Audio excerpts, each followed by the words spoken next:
Graças a Deus que nos dá vitória em Cristo Jesus, nosso Senhor. Com essas palavras paulinas, eu quero cumprimentar você que está em Cristo com a graça e a paz do Senhor. Para você que está aí do outro lado, que ainda não é cristão, uma boa noite de salvação para você e para a sua família. Sou o pastor Arlen, estou aqui muito bem ladeado com minha querida esposa Jamile, minha cunhada Weslane e também nosso sobrinho Caio, que está aqui também na emissora, participando desse momento onde a Igreja Batista Conservadora está em ação. Isso mesmo, estamos aqui trabalhando para o reino de Deus, para Cristo, anunciando a sua palavra, o seu evangelho, e isso para nós é muito satisfatório. Muito obrigado por você estar aí do outro lado, sintonizado, expressando aí esse compromisso com sua audiência. Obrigado mesmo. Eu quero aqui aproveitar a bela oportunidade e mandar aqui saudações de paz fraternais para o irmão querido Edmo Roberto. É o irmão em Cristo que mora aí no bairro da Colônia, interagiu conosco aqui, graças a Deus. E se você quer fazer o mesmo, você pode anotar aí o número do WhatsApp. Faça aí como o Edmo, que mandou uma mensagem, interagindo, dando aí seu feedback, registrando aí os seus cumprimentos. Você pode mandar mensagem para nós, 73 981 27 52 80.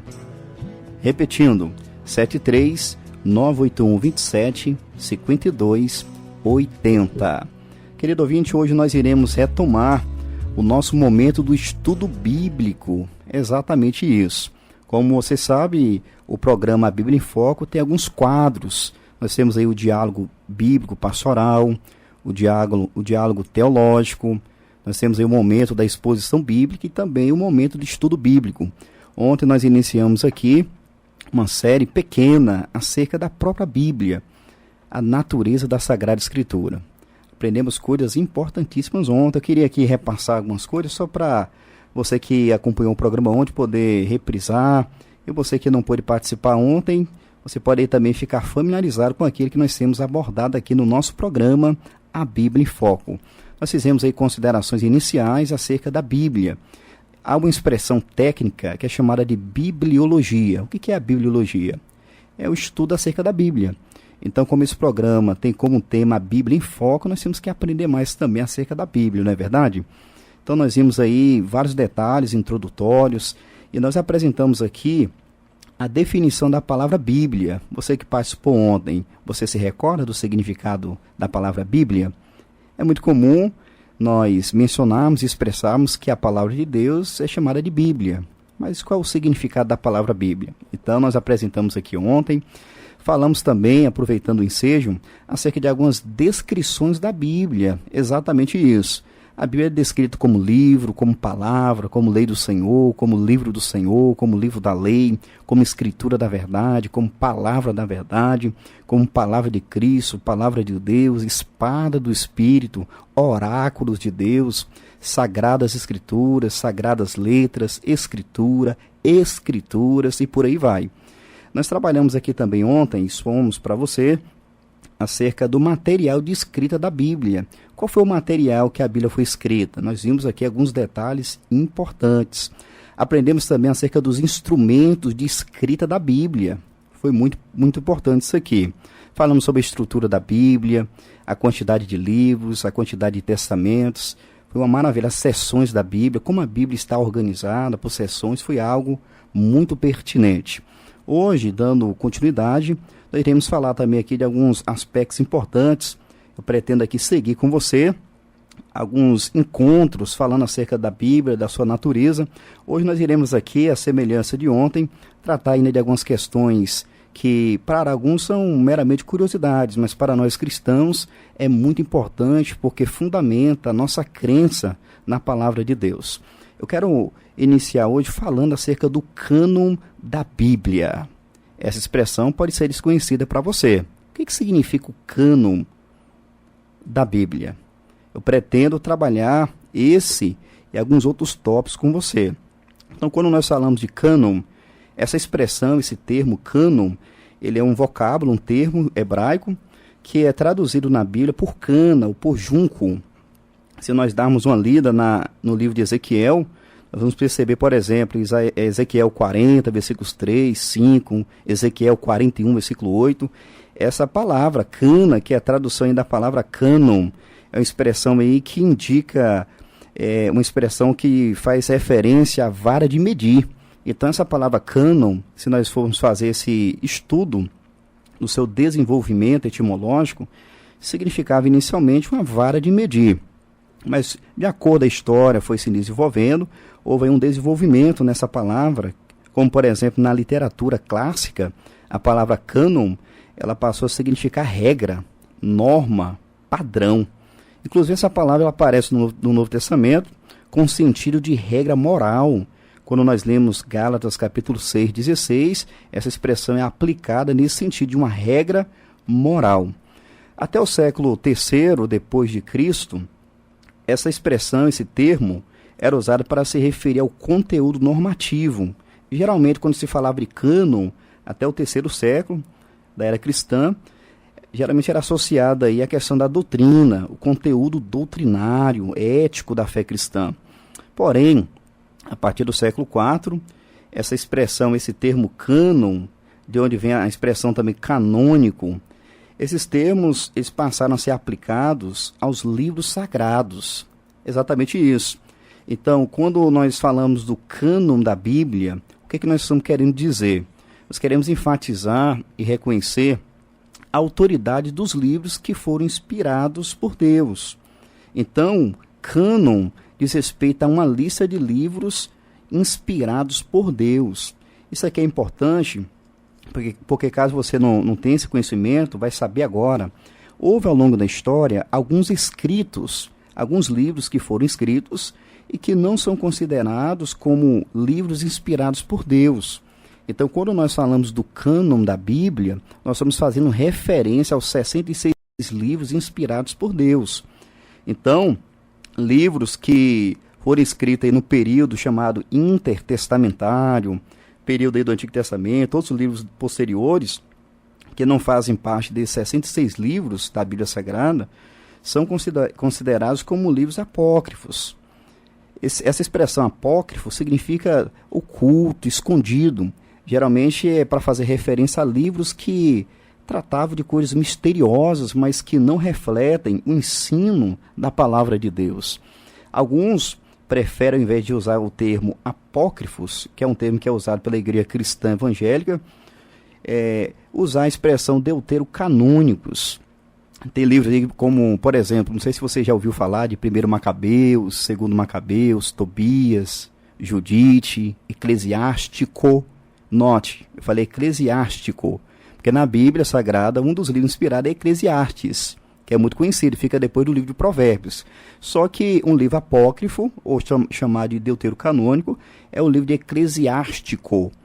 Além desse, nós temos aí o livro de sabedoria, dentre outros. Então, esses livros para os cristãos bíblicos, especialmente reformados, são livros apócrifos. E aqui entra uma coisa interessante. É claro que surgiu outros livros que receberam um outro título, como pseudo-epígrafo. Então, eram livros aí também que faziam parte dos livros apócrifos. Isso é importante que você entenda, por quê? Porque se os cristãos evangélicos, protestantes, reconhecem que apenas 66 livros da Bíblia fazem parte do cânon sagrado, isso é importante porque vai diferir de outros grupos religiosos que têm outros livros como sendo inspirados por Deus.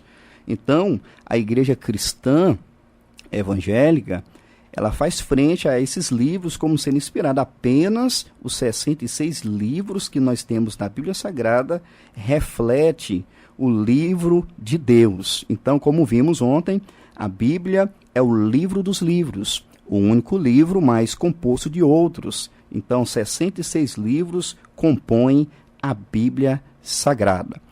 Aqui é interessante pontuar, eu quero poder transmitir isso para você, que quando a gente fala do cânon da Bíblia, um ponto a se destacar é o seguinte: a igreja cristã evangélica, ela criou o cânon ou ela reconheceu o cânon sagrado?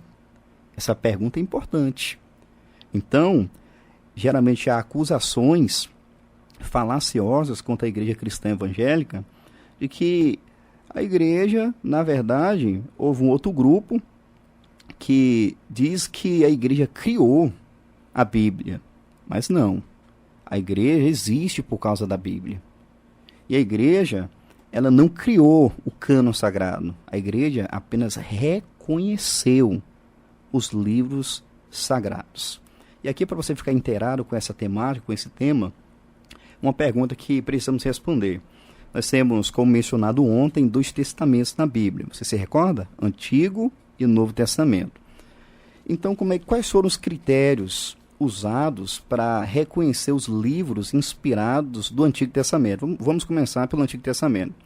Quais foram os critérios? Porque, como eu mencionei, houve outros livros circulando. E por que a Igreja Cristã Evangélica rejeitou esses outros livros, dizendo que não fazem parte do cânon sagrado? Então, essa é uma pergunta pertinente, importante. Então, eu quero mencionar aqui alguns critérios judaicos para o reconhecimento dos 39 livros que compõem o Antigo Testamento. Vamos lá? O primeiro critério era o seguinte: os escritos deveriam ser na língua hebraica. Então, tinha muitos escritos circulando em grego, mas para o reconhecimento dos livros inspirados do Antigo Testamento, era necessário esse critério, esse crivo. Deveriam ser escritos em hebraico, com exceção das partes em aramaico que nós temos no Antigo Testamento e eu expliquei ontem. Então, esse foi o primeiro critério usado. Dentre tantos livros que estavam circulando na ocasião, esse foi o critério aqui inicial. Não, peraí, o livro foi escrito em hebraico? O segundo critério é o seguinte: os escritos deveriam ser confirmados e sancionados pelo uso na comunidade judaica, do povo de Deus no Antigo Testamento. Deixa eu explicar melhor. Então, para os livros que foram reconhecidos como fazendo parte do cânon sagrado do Antigo Testamento, deveriam ser livros que o povo de Deus já usava. Ou seja, era algo que era conhecido por parte do povo de Deus. O povo de Deus conhecia esses escritos. Então, outros escritos, como eu mencionei aqui, apócrifos, eles não eram do uso comum. Poderia ser que alguns grupos tivessem acesso, lesse, mas não era algo que era sancionado pelo uso na comunidade judaica como um todo. Então, esse aqui foi o segundo critério para reconhecer os livros canônicos do Antigo Testamento. Um terceiro critério foi o seguinte: os livros deveriam conter os grandes temas do judaísmo.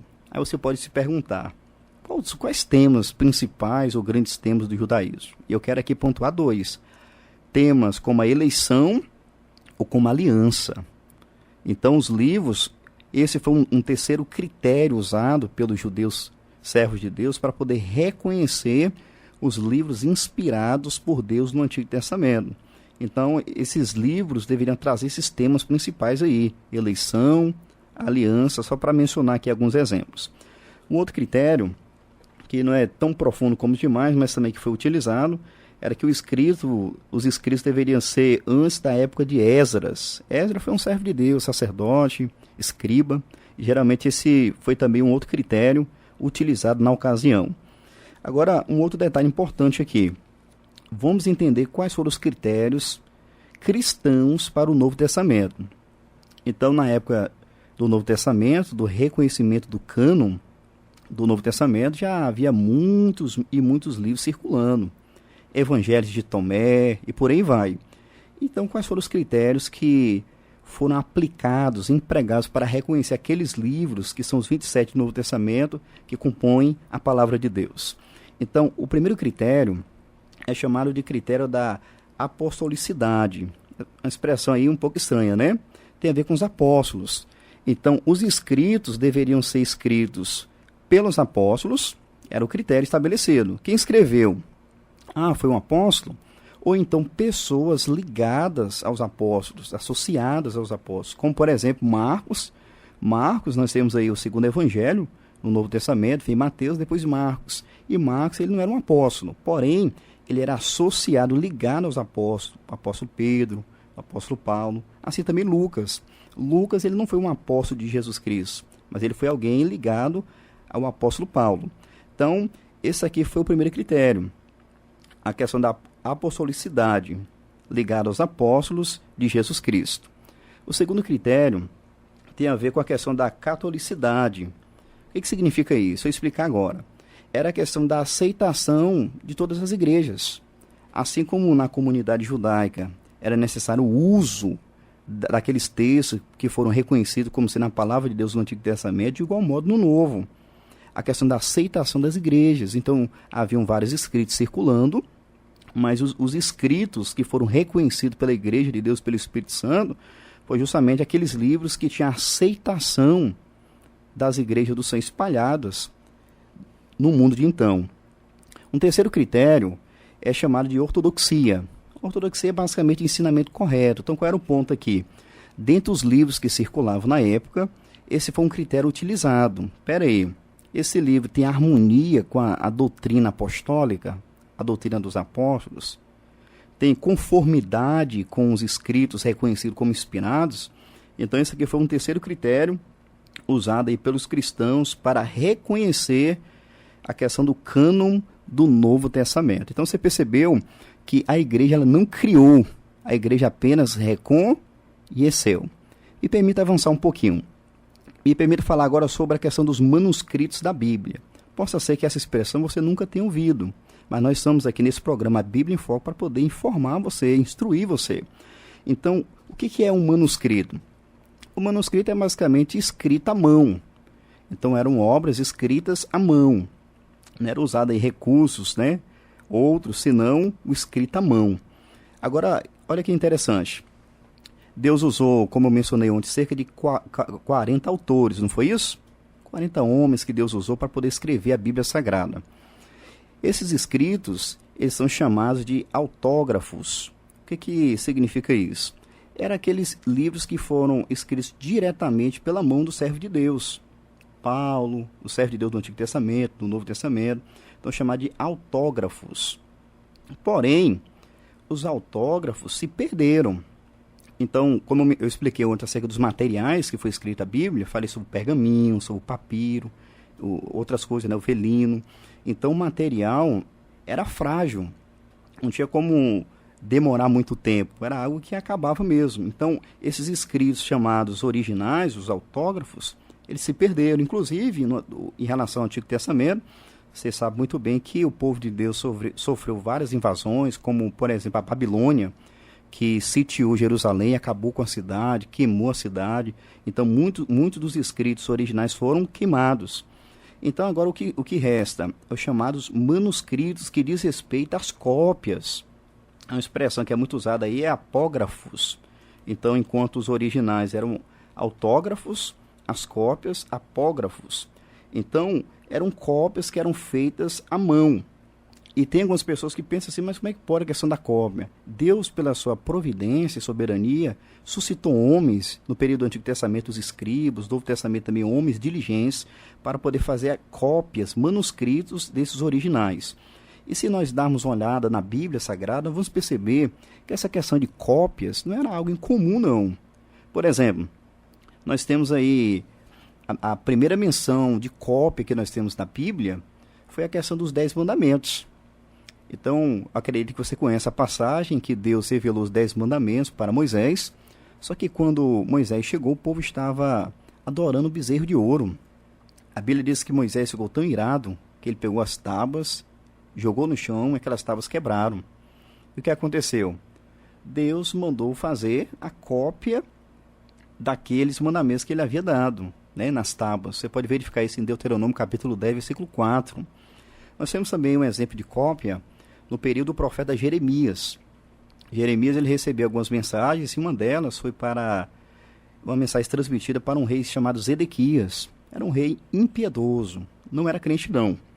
E a Bíblia diz que Deus revelou a mensagem para Jeremias e ele repassou para um amanuense. O que era um amanuense? O amanuense era aquela pessoa que escrevia. Então Deus deu a revelação para Jeremias, porém houve um homem chamado Baruque que escreveu aquela mensagem. Porém, a Bíblia diz que quando Jeremias transmitiu a mensagem, Baruque escreveu, quando entregou para o rei Zedequias, sabe o que ele fez? Ele cortou com canivete.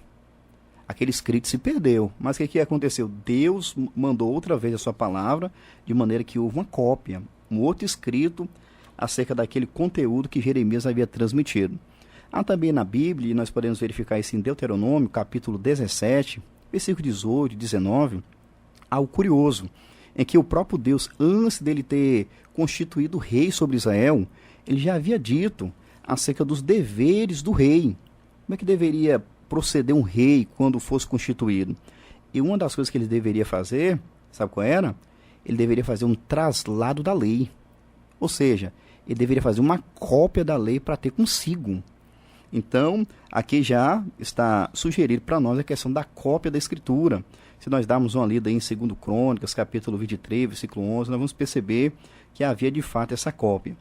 Uma outra questão aqui, um outro exemplo de cópia, foi no período do rei Josafá, um rei piedoso, um rei de Judá, temente a Deus.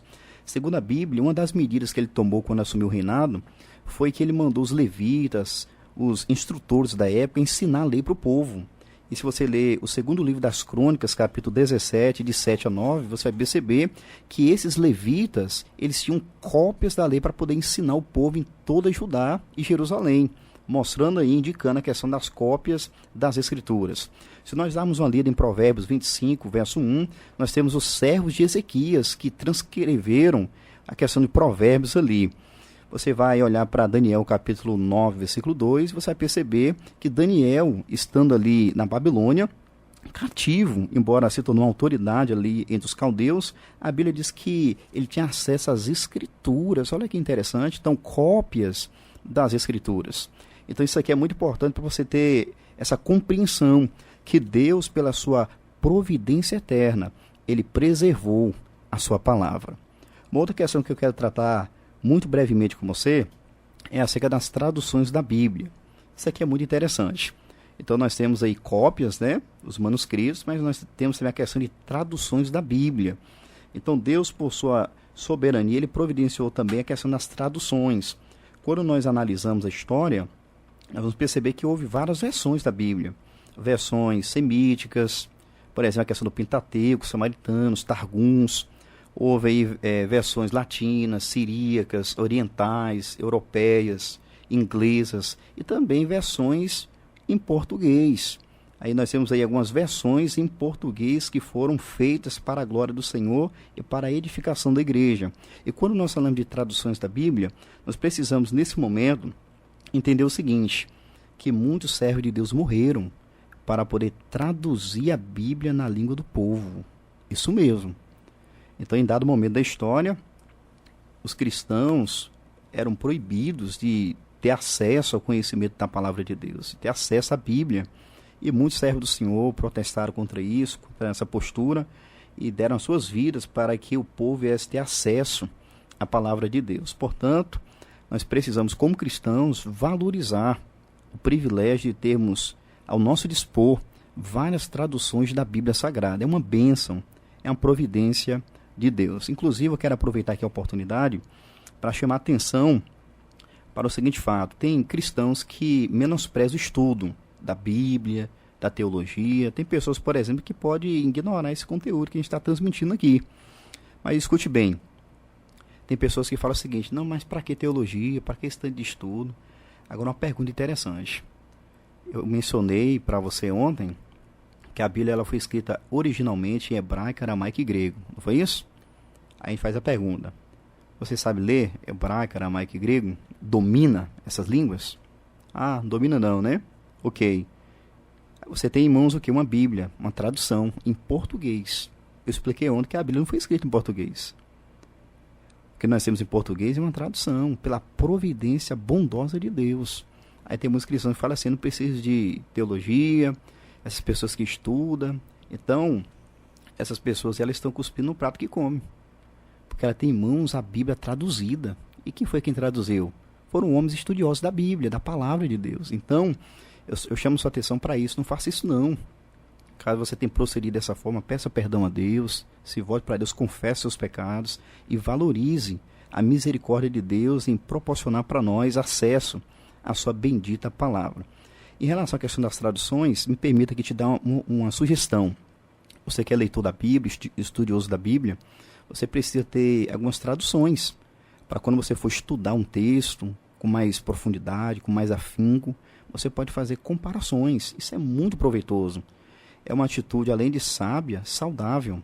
Você comparar, vai ser um texto que você não entende uma tradução, você apega a outra, que vai ajudar bastante.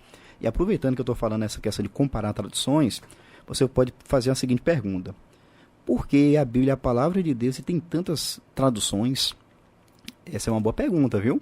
Eu quero aqui apresentar algumas explicações. Então isso faz parte da bondade de Deus. Deus é tão bom que, para nos proporcionar clareza, entendimento da sua palavra, Ele preparou tudo isso. Porque, como mencionei, a Bíblia originalmente foi escrita em hebraico, aramaico e grego. Então, todo o processo de tradução tem os seus desafios. Para você poder pegar uma língua e traduzir para outra, tem as suas complexidades. Então, as traduções, elas vêm nos ajudar. Eu quero aqui apresentar para você o que é chamado método de tradução. Então, nós temos aí o primeiro método, que é chamado de equivalência formal. O que significa isso, pastor? Eu explico agora. Equivalência formal significa que a tradução ela foi baseada na forma, ou em outras palavras, é você traduzir, no caso, um texto, palavra por palavra. Então, no caso da Bíblia, seguindo essa equivalência formal, então você tem o hebraico, aramaico e grego, e você tem a tradução. Qual é o método aqui? É você traduzir palavra por palavra. É por isso que tem algumas traduções, como, por exemplo, a que eu gosto muito e uso no culto, para pregar, para ler, que é a Almeida Revista e Corrigida. Se você for ler alguns textos nessa tradução, você vai perceber que o texto é mais truncado. Por quê?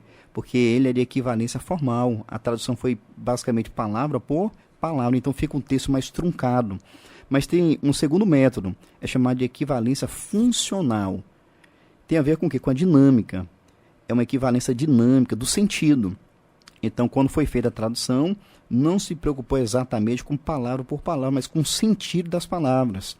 Então, você fala, por exemplo, você pega uma palavra que você conhece e vai tentar traduzir ela para o inglês ou para outra língua. Então, se você for seguir um método inicial, formal, você vai traduzir a palavra por palavra, um equivalente formal, da forma. Mas no sentido funcional, dinâmico, você vai tentar transmitir o sentido que você quis dizer com aquela palavra. Então é isso que nós temos aí, algumas traduções que nos ajudam nesse sentido, uma equivalência funcional. Esses tipos de traduções, geralmente é mais fácil de ler.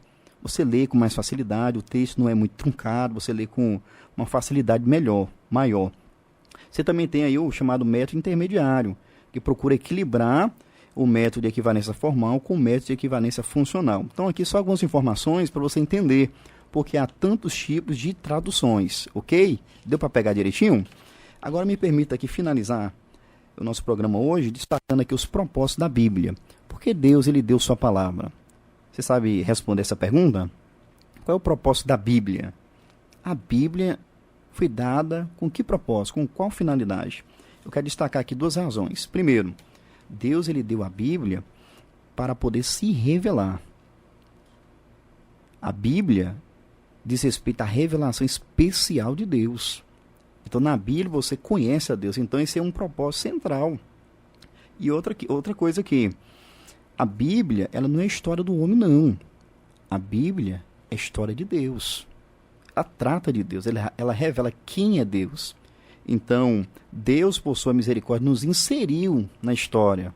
Mas a história é dele. Então, o primeiro propósito aí da Bíblia é revelar Deus. Deus se revela especialmente por meio da sua palavra, o seu caráter, os seus atributos, a sua vontade, a sua salvação. Deus se revela por meio da Bíblia. Segundo propósito, a Bíblia foi dada por Deus para conduzir o ser humano à salvação. Isso mesmo. Eu quero ler um texto com você. Se você tiver Bíblia aí, pode abrir comigo, 2 Timóteo, capítulo 3, versículo 15. Vamos verificar esse texto aqui. Paulo, ele escreveu para Timóteo dizendo as seguintes palavras. Olha que interessante. Ele diz assim: e que desde a tua meninice sabes as sagradas letras que podem fazer-te sábio para a salvação pela fé que há em Cristo Jesus. Você conseguiu entender essa passagem? Observe que Timóteo ele já conhecia as escrituras do Antigo Testamento. Note, e que desde a tua meninice sabes as sagradas letras. Como eu expliquei ontem, essa é uma descrição da Bíblia, sagradas letras. E essas sagradas letras, olha o que Paulo vai dizer, que podem fazer-te sábio para a salvação. Então a Escritura, ela tem essa finalidade de conduzir o homem pecador à salvação. Aí ele diz aí, fazer-te sábio para a salvação pela fé que há em Cristo Jesus. Então, o conhecimento da Bíblia, o propósito da Bíblia, em segunda mão, em segundo lugar, é conduzir o homem à salvação. Daí a gente entender a importância da Bíblia, correto? Então, a palavra de Deus, ela não tem como um propósito fazer com que a pessoa seja cheia de conhecimento. Não, o propósito principal da Bíblia é isso, não. O propósito da Bíblia é transformar nossas vidas, é nos conduzir à salvação pela fé que há em Cristo Jesus. Então, nós iremos ficar por aqui no nosso estudo, mas nós iremos retornar em breve aí, dando continuidade, falando de tópicos muito importantes que vai aprofundar nossa compreensão da palavra de Deus. Nós vamos falar sobre os atributos da Bíblia. Eu quero focar aí bastante na inspiração da Bíblia, na autoridade da Bíblia e coisas relacionadas. Então,